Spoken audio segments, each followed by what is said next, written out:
Break के बाद आप सभी का बहुत बहुत स्वागत है, अभिनंदन है आगरा ताज कॉन्क्लेव में। तो हम हर एक क्षेत्र पर विशेष बात कर रहे हैं और किस तरीके से एक्सपर्ट्स बता रहे हैं, चाहे वो राजनीति की बात हो, चाहे वो प्रशासन से जुड़ा हो, स्वास्थ्य व्यवस्था हो, शिक्षा हो। अब हम बात करते हैं इस सत्र में डॉक्टर अरुण श्रीवास्तव जी से, जो सीएमओ आगरा है। बहुत बहुत स्वागत है अरुण जी, आप मंच की तरफ आइए और इस सत्र को आगे बढ़ाएंगी मेरी सहयोगी ममता तिवारी। तो किस तरीके से आगरा में स्वास्थ्य व्यवस्था को मजबूत करना है, इस विषय में बात करेंगे, अरुण जी बताएंगे। Over to you Mamta. Thank you Saurabh. Saurabh ने जैसे बताया कि अरुण जी सीएमओ हैं आगरा के, उनसे हम यहाँ के स्वास्थ्य क्षेत्र के बारे में चर्चा कर लेते हैं। सर, शुरुआत तो इस वक्त मौसमी बीमारियों की ही कर लेते हैं, क्योंकि मौसम में परिवर्तन हो रहा है, ठंडा गर्म ये अक्सर देखने को मिल रहा है और इसमें सबसे ज़्यादा बड़ी बीमारी है डेंगू की। आगरा में क्या सिचुएशन है? वर्तमान में डेंगू नियंत्रित है, बाकी जनपदों के कंपैरिजन में थोड़ा माइक ऊपर रख लीजिए, ऊपर कर लीजिए थोड़ा बस।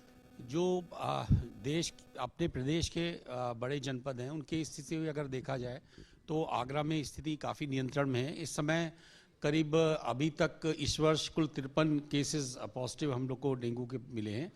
अभी तक मृत्यु कोई रिपोर्ट नहीं हुई है और प्रयास यही है कि हम लोग जिस भी तरह से एक यूडीएसपी पोर्टल हम लोग को दिया गया है, उसमें सारे निजी और जो हमारे सरकारी लैब हैं उनको जोड़ा गया है एक पोर्टल के माध्यम से, कि वो कोई भी उनके अगर कोई पॉजिटिव केस आता है, चाहे वो स्क्रीनिंग में आता हो या कंफर्म केस हो, वो उसको उसमें अपलोड करते हैं। तत्काल उसको देखकर हम लोग कार्रवाई करते हैं और जो भी उसके आसपास की निरोधात्मक कार्रवाई होती है उसको हम लोग अंजाम देते हैं। इसकी वजह से जो उसका संक्रमण है बहुत आगे नहीं बढ़ने पाता, लोकलाइज रह रहा है। अर्बन का जो पेरी अर्बन इलाका है थोड़ा वो ज़्यादा इफेक्टेड दिखाई पड़ रहा है, तो वहाँ पे हम लोग ने विशेष तौर से नगर निगम के सहयोग से और जो एरिया हमारे रूरल हिस्से में आता है वहाँ पे ग्राम पंचायतों के आधार के साथ मिलकर हम लोग ने विशेष कार्य योजना बनाई है और वहाँ पे हम लोग पूरी फॉगिंग से लेकर चाहे लार्विसाइडल का छिड़काव हो अथवा जो हमारे सोर्स रिडक्शन की कार्रवाई हो, पूरी कार्रवाई हम लोग अंजाम दे रहे हैं। इसलिए विगत वर्षों की अपेक्षा इस बार हमें डेंगू केसेस उन्हें देखने को नहीं मिल रहे हैं। लेकिन ये जो डेंगू की स्थितियां सामने आती हैं, लोग इससे बहुत ज़्यादा पीड़ित हैं, वो कौन कौन से प्रिकॉशंस हैं जो लोगों को उठाने चाहिए ताकि इस तरीके की बीमारी से दूरी बनाई जा सके? क्योंकि ये मच्छर जनित बीमारी है, ये तो हम जानते हैं, लेकिन वो मच्छर किस तरीके से इंसान को इन्फेक्ट करता है और उसके बाद जो है उनकी स्थिति इतनी बुरी हो जाती है। कई ऐसे हैं जिनके प्लेटलेट्स डाउन हो जा रही हैं और कई तो ऐसे, और बच्चों में अधिकतर ये मामले सामने आ रहे हैं। देखिए, डेंगू जैसा आपने बताया कि एक वेक्टर जनित होता है, मच्छर के माध्यम से होता है और मच्छर के प्रजनन के लिए आवश्यक है कि वो पानी का जमाव हो। अभी जैसा कि हमारे उप मुख्यमंत्री महोदय ने भी कहा कि हमारे लिए चूंकि फ्रेश वाटर से चूंकि इसमें मच्छर जनित होता है, तो सबसे पहला काम हमारा बचाव के लिए होना चाहिए कि घर में ऐसे कोई भी जगह जहाँ फ्रेश वाटर हो सकता है वहाँ पर हम लोग इनका जमाव न होने दें। 2-3 दिन में या वीक में कम से कम 2 बार जरूर उनको हम बदल दें और उनको ड्राई कर दें। खास तौर से अगर अर्बन क्षेत्रों में देखें, चूंकि गर्मी की वजह से कूलर्स का उपयोग होता रहता है और ये धीरे धीरे जाड़ों में कम होता जाता है, परंतु पानी स्टेग्नेटेड रहता है। पानी चूंकि ह्यूमिडिटी की वजह से उतना यूज नहीं होता, तो काफी दिनों तक पानी जमा रहता है। तो अक्सर देखा गया है जिन घरों में डेंगू होता है वहाँ 2-3 जगह बहुत ही वेनरेबल होती है, खासतौर से कूलर, उसके बाद ये फ्रिज की आपकी जो नीचे की ट्रे होती है, क्योंकि जो आइस का पानी होता है उसमें जमा हो जाता है। इसके अतिरिक्त हमारे जो गमले हैं, अगर आप गमलों में देखें पानी जहाँ जम जाता है नीचे जिसमें पानी आ जाता है, यहाँ मच्छरों के मैक्सिमम होने की गुंजाइश होती है। इसके अतिरिक्त छत पे जो टूटे बर्तन होते हैं या टायर्स पड़े होते हैं, बहुत सारा कबाड़ लोग इकट्ठा कभी कभी कर लेते हैं, यहाँ भी पानी हो जाता है। ग्रामीण क्षेत्रों में अक्सर देखा गया है पहले समर नहीं होते थे, अब समर की संख्या काफ़ी हद तक बढ़ गई है, तो नालियों में भी फ्रेश वाटर काफ़ी उनके यहाँ बना रहता है।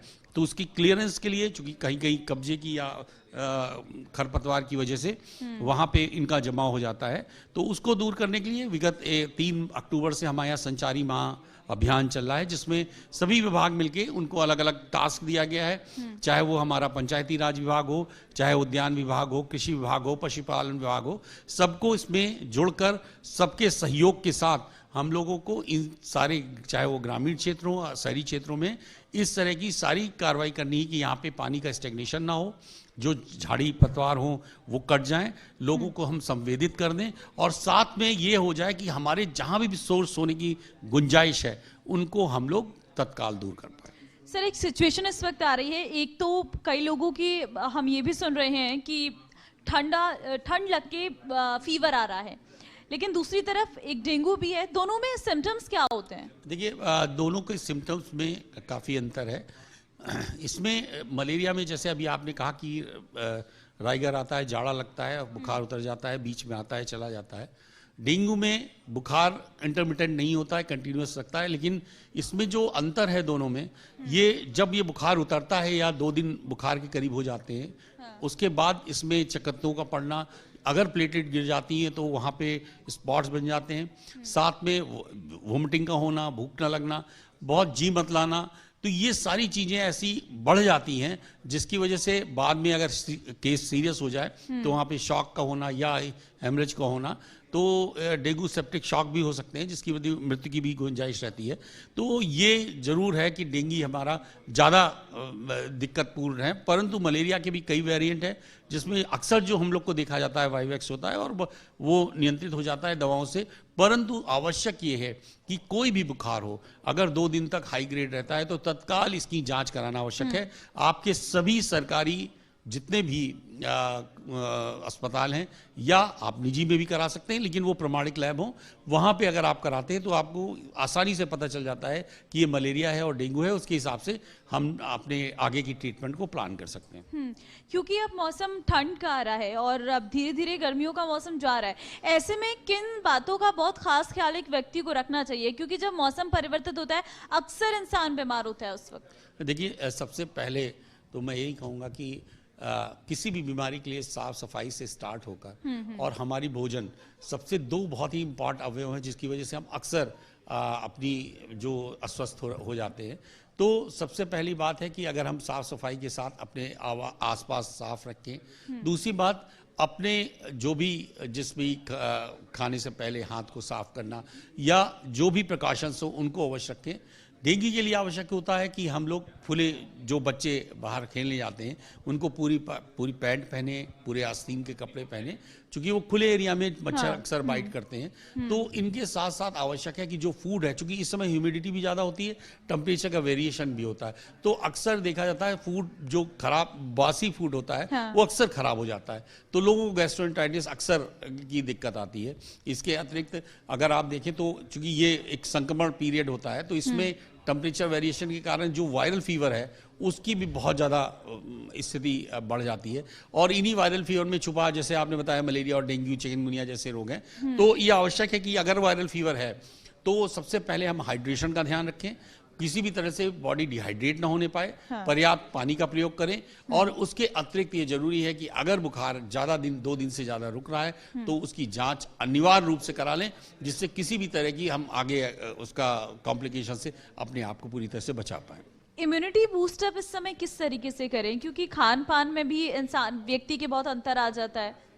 देखिए, इम्यूनिटी बूस्टर नथिंग, ये बड़ा कॉमन सा क्वेश्चन है। इम्यूनिटी बूस्टर सिर्फ लाइफस्टाइल से बढ़ता है। और हमारी लाइफस्टाइल में बहुत सारी चीज़ें, चाहे वो खाने से रिलेटेड है, हमारा जो बैलेंस फूड है, जो हम डाइट ऐसी लें जो बैलेंस हो, साथ में ताजी हो, उसको अगर हम लो, जैसे अभी आजकल जैसे आप देख रहे हैं बहुत ज़्यादा फूड ऐसा मार्केट में है जिसको लोग लेते हैं, इम्यूनिटी तो सबसे पहले वहीं कंप्रोमाइज्ड हो जाती है। तो सबसे पहले कि हम ताजे फ्रूट या ताजे फल को इस्तेमाल करें अपने खाने में, ज़्यादा से ज़्यादा ग्रीन वेजिटेबल का इस्तेमाल करें।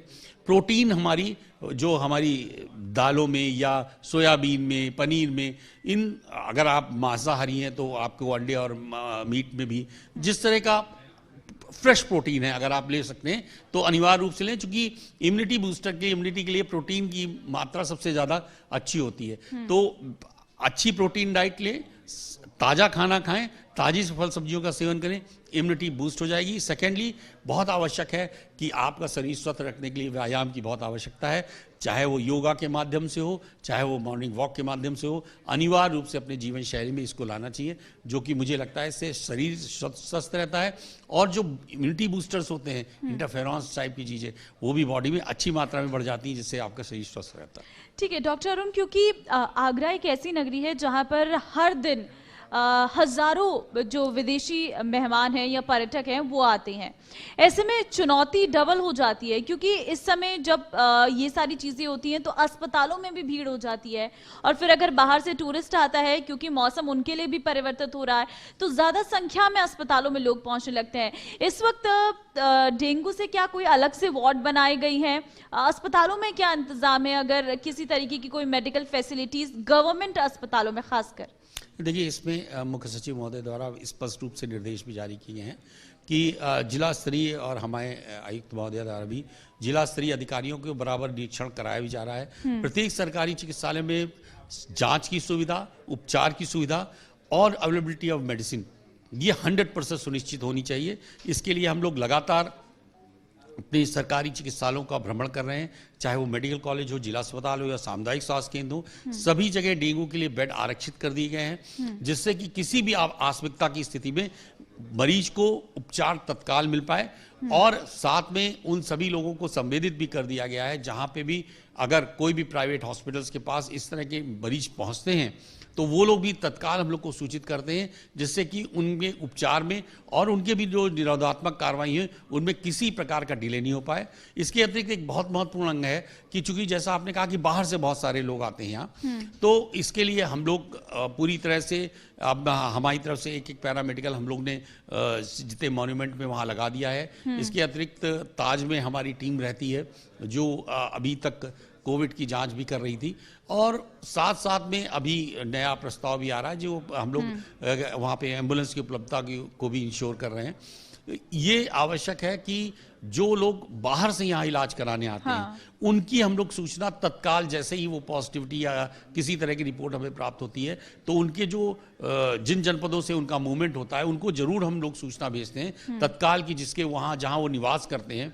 वहाँ उनको आसपास निरोधात्मक कार्रवाई या फॉगिंग या बाकी चीज़ें पूरी तरह से हो जाएं, जिससे कि इसका संक्रमण आसपास के क्षेत्रों में ना बढ़ पाए। बिल्कुल, बहुत धन्यवाद आपका अरुण जी, इन तमाम बातों के बारे में जानकारी देने के लिए। खासकर डेंगू जो इस वक्त बहुत ज़्यादा फैल रहा है, उसके लिए जो आपने टिप्स दिए हैं, होप यहाँ पर बैठे और जो हमारे चैनल को देख रहे हैं, सुन रहे हैं, वो उन प्रिकॉशंस को फॉलो करें, क्योंकि अगर इंसान किसी बीमारी से ग्रसित हो जाता है, उसका शरीर भी कमज़ोर हो जाता है, और अपने आप में और भी तमाम बीमारियां जो है उस वक्त, क्योंकि इम्यूनिटी कम होती है तो और भी सारी बीमारियां हमारे अंदर आती हैं।